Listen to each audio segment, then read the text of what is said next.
Alhamdulillah, Alhamdulillah wa kafa, wassalatu wassalamu ala sayyidil mustafa wa ala alihi wa ashabihi ahli sidqi wal wafa.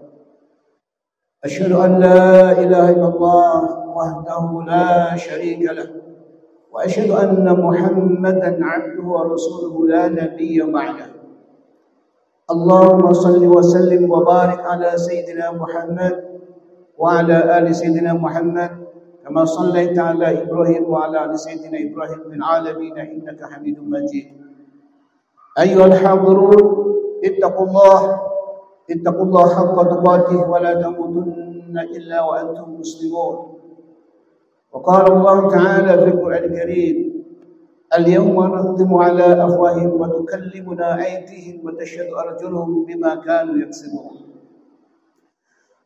Saudaraku sekalian, sidang salat Jumat yang dimuliakan oleh Allah, tidak ada hal yang pantas kita ungkapkan pada kesempatan yang mulia ini kecuali ungkapan syukur yang tidak terhingga atas nikmat Allah yang dilimpahkan kepada kita hingga saat ini kita bisa menghadiri undangan Allah Subhanahu wa taala di hari yang mulia, di bulan yang mulia, hari Jumat Ramadan. Salawat serta salam senantiasa kita aturkan kepada junjungan kita Nabi Agung Muhammad sallallahu alaihi wasallam. Pada kesempatan yang berbahagia ini, silakan khatib untuk mengingatkan kepada diri kami sendiri juga hadir sekalian untuk senantiasa meningkatkan ketakwaan kita kepada Allah dengan sebenar-benar takwa. Dan salah satu upaya menjadikan atau meraih ketakwaan itu, Allah menurunkan perintah berupa puasa di bulan Ramadan. Sungguh Allah Maha Kasih kepada kita. Puasa diturunkan kepada kita bukan karena Allah akan menyiksa kita, karena agama memang bukan untuk menyiksa. Tapi Allah menurunkan kewajiban puasa ini pasti ada hikmah-hikmahnya. Kita tahu bahwa manusia lahir dalam keadaan suci. Kullu mauludin yuladu 'ala al-fitrah fa abawahi yuhaddani nasraniha ayumajjisani. Seluruh jiwa itu dalam keadaan suci, dan ketika masih di alam arwah, semua roh itu selalu ditanya oleh malaikat, alastu birabbikum? Qalu bala syahidna. Bukankah aku ini Tuhanmu? Semua jiwa itu pasti menjawab, bala syahidna. Betul engkau Tuhanku. Artinya apa? Setiap bayi yang lahir, jiwa yang lahir itu dalam keadaan suci. Kemudian di dalam perjalanan hidupnya dia mengalami pendidikan di lingkungannya, melihat sesuatu, mendengar sesuatu, dan merasakan sesuatu. Itu telah mengotori jiwa yang semula suci. Jiwa yang ditiupkan kepadanya roh Allah. Roh Allah, nilai-nilai ketuhanan, nilai-nilai Rabbaniyah, nilai-nilai ilahiyah yang terkumpul dalam Ismaul Husna itu sesungguhnya ada dalam diri kita. Ada potensi itu ada dalam diri kita. Tapi dalam perjalanan sang waktu, nurani atau rohani kita itu tertitik. Kalau dalam bahasa Imam Al-Ghazali, ada titik-titik zulmani yang mengotori jiwa kita. Maka kemudian Allah turunkan kepada kita syariat salat, syariat syahadat, syariat zakat, syariat puasa dan haji dalam rangka untuk mendelit, dalam rangka untuk membersihkan kotoran-kotoran yang menempel dalam diri kita ini. Salat satu ke salat lain merupakan kafarah, menghapus dari dosa-dosa kita. Ramadan satu ke Ramadan lain merupakan kafarah dari dosa-dosa kita. Jumat satu ke Jumat lain merupakan kafarah dari dosa-dosa kita. Sehingga pada akhirnya kita dibersihkan. Bukankah Allah sendiri mengatakan innallaha yuhibbut tawwabin wa yuhibbul mutatahhirin? Sesungguhnya Allah itu menyukai kebersihan. Orang yang taubat dan orang yang bersih. Allah hanya bisa didekati dengan kebersihan. Oleh karena itu saudara sekalian, maka puasa diturunkan kepada kita ini sungguh merupakan sekeping surga yang Allah limpahkan kepada kita. Kita dididik banyak hal di dalam Ramadan ini. Yang paling penting dalam didikan Ramadan adalah kita ini merasa ditatap oleh Allah. Allah melihat kita. Satu-satunya ibadah yang tidak bisa dipamerkan hanyalah puasa. Kalau syahadat tentu hanya harus ada kesaksiannya. Salat juga harus di show Allah seperti hari ini. Ya tidak boleh salat Jumat sendirian. Harus bersama-sama dan itu kelihatan semua orang. Ketika kita bayar zakat juga harus disaksikan bahkan didoakan. Haji apalagi. Tapi puasa tidak ada yang tahu. Apakah kita puasa atau tidak, tidak ada yang tahu.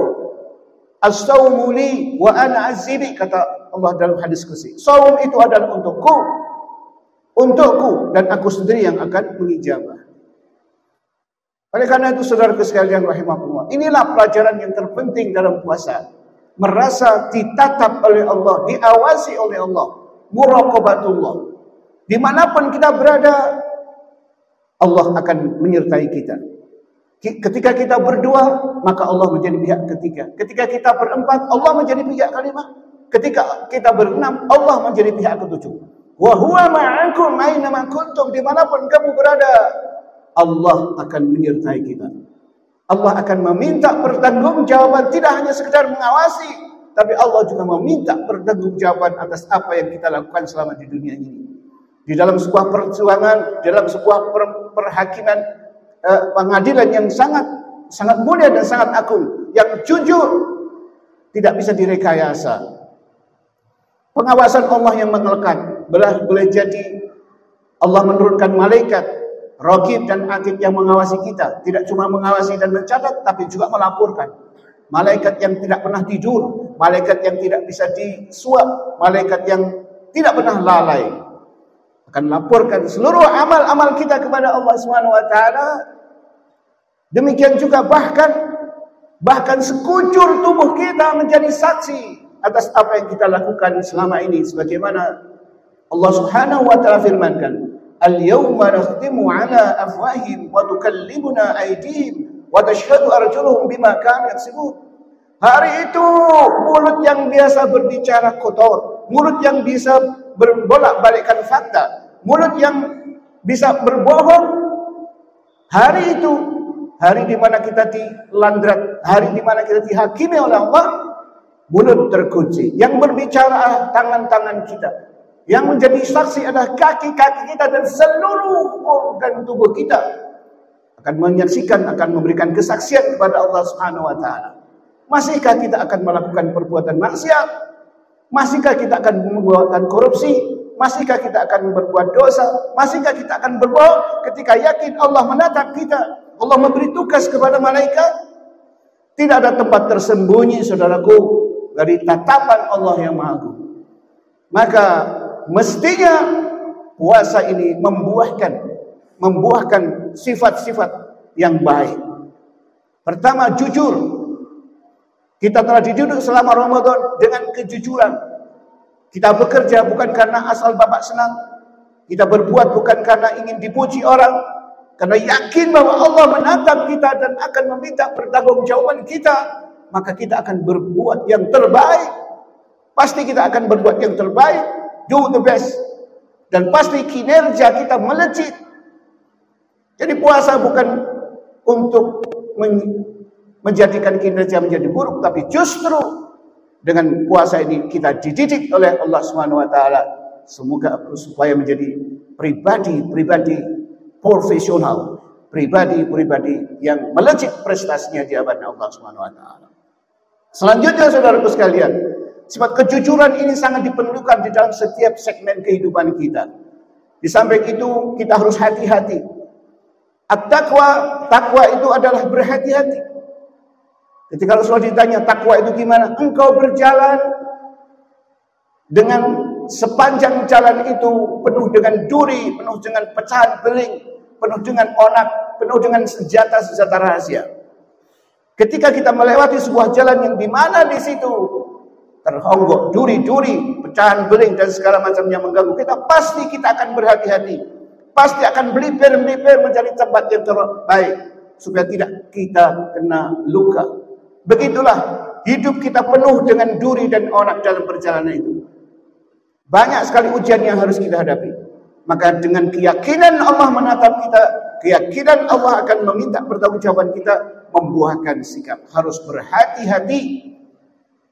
Sikap kita, akhlak kita pasti akan terbaik, akan membuahkan akhlakul karimah, akhlak yang terbaik kalau kita mendapatkan pelajaran dari puasa ini. Kemudian tolak ukur yang lain.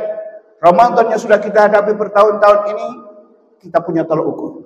Meningkatnya keimanan kita kepada Allah, meningkatnya rasa solidaritas sosial kepada Allah, kepada sesama, meningkatnya kecintaan kita terhadap masjid, meningkatkan kita terhadap Al-Quran, meningkatkan kecintaan kita untuk sedekah dan sebagainya. Inilah pribadi-pribadi yang akhirnya membersihkan jiwa, membersihkan dosa-dosa kita ini. Jiwa kita kembali bersih, mudik kembali ke asal kita, pulang kampung. Kampung kita ini asalnya surga. Kampung kita sesungguhnya surga, tapi dalam perjalanan kita belum tentu selamat. Inna lillahi wa inna ilaihi raji'un. Sesungguhnya kita datang dari Allah dan akan kembali kepada Allah. Untuk bisa selamat, Allah telah memberikan jalan, memberikan petunjuk, memberikan peta perjalanan. Tidak cuma peta perjalanan, tapi Allah juga berikan kepada kita seorang penunjuk jalan, seorang yang bisa menerjemahkan peta itu. Siapa? Rasulullah SAW. Saudaraku sekalian rahimakumullah. Oleh karena itu, Ramadan yang sebentar lagi akan meninggalkan kita, ini adalah injury time untuk kita bisa merasakan meningkat tidak kita, meningkat amalnya apa tidak, Syawal atau tidak. Maka setelah Ramadan dan Syawal itu buah peningkatan, imannya meningkat, merasa ditatap oleh Allah, ihsan itu meningkat, kecintaan terhadap masjid meningkat, kesadaran untuk senantiasa bersedekah meningkat, dan seterusnya. Itu harus kita pupuk terus sampai akhirnya harus kita konsisten, komitmen konsisten, istiqomah. Dikatakan terakhir adalah istiqomah, mempertahankan nilai-nilai Ramadan yang kita dapatkan selama ini. Jalan satu-satunya untuk istiqomah ini harus menjaga amalan kita. Jangan sampai kita menjadi budaknya Ramadan. Kita hanya berbuat baik ketika Ramadan saja. Ingatlah, kun rabbaniyan wala takun ramadhaniyan. Jadilah kamu hamba Rabbani, hamba Allah, dan jangan kamu menjadi hambanya Ramadan. Karena Ramadan hanya datang 1 tahun sekali. Dan Rabbani kita akan terus berjalan. Istiqomah. Menetapkan atau konsisten terhadap sikap kita. Dan itu bisa kita capai, salah satunya adalah dengan senantiasa berjamaah. Berkumpul dengan orang-orang yang baik. Berkumpul dengan orang-orang yang senantiasa akan mengingatkan kita ketika kita salah. Al-istiqamah khairun min alfi karamah. Istiqamah itu lebih baik, lebih mulia daripada kekaromahan. Oleh karena itu saudaraku sekalian rahimakumullah, kita tidak pernah tahu apakah kita Ramadan yang akan datang akan kita dapatkan dan tidak. Rasulullah mengatakan, andai kamu tahu bagaimana besarnya Ramadan, tentu kamu akan meminta semua bulan adalah Ramadan. Semua bulan adalah Ramadan. Dan itu tidak mungkin. Maka kembali kepada tadi, mari kita jaga nilai-nilai Ramadan ini, nilai-nilai Ramadan dengan baik. Jangan sampai kita menjadi seperti Allah mengatakan, wala takunu kallati naqadat ghazlaha min ba'di quwwatin ankasa. Allah mengatakan, jangan kamu seperti seorang perempuan yang mencabik-cabik benang yang telah ditenunnya berpayah-payah, akhirnya dia berbuat sia-sia. Ramadan 1 bulan, bagikan kita telah menata benang, menganyam benang menjadi sebuah kain yang kuat. Maka kemudian jaga kain itu. Jangan kita cobek, jangan kita robek, jangan kita tariki benang-benangnya itu. Karena itu akan menjadi modal kita untuk hidup 11 tahun ke depan. Dan berharap dengan Ramadan berikutnya kita akan mengikutinya. Demikian saudaraku sekalian yang biasa sampaikan. Moga-moga Allah benar-benar mengembalikan menjadi selamat. Kita menjadi Islam. Aslama itu berserah diri. Karena Allah, orang yang Islam, orang yang takwa, itu orang yang sadar bahwa dia harus menyerahkan diri kepada Allah. menyerah terhadap ketentuan-ketentuan Allah, rela untuk diatur oleh Allah. Orang yang tidak mau diatur oleh Allah itu orang kafir. Silakan berbuat, terserah mereka berbuat seperti hewan, terserah itu berbuat. Demikian, moga-moga Allah Subhanahu wa taala senantiasa menjaga nilai-nilai Ramadan yang ada dalam diri kita, mempertahankannya dengan sebaik-baiknya, dan berharap semoga Allah menemukan kepada kita Ramadan berikutnya. Barakallahu li wa lakum fil Qur'anil azim wa nafa'ani wa iyyakum bima ayati wa hakim. Aqulu qawli hadza wa astaghfirullaha li wa lakum wastaghfiruhu innahu huwal ghafurur rahim.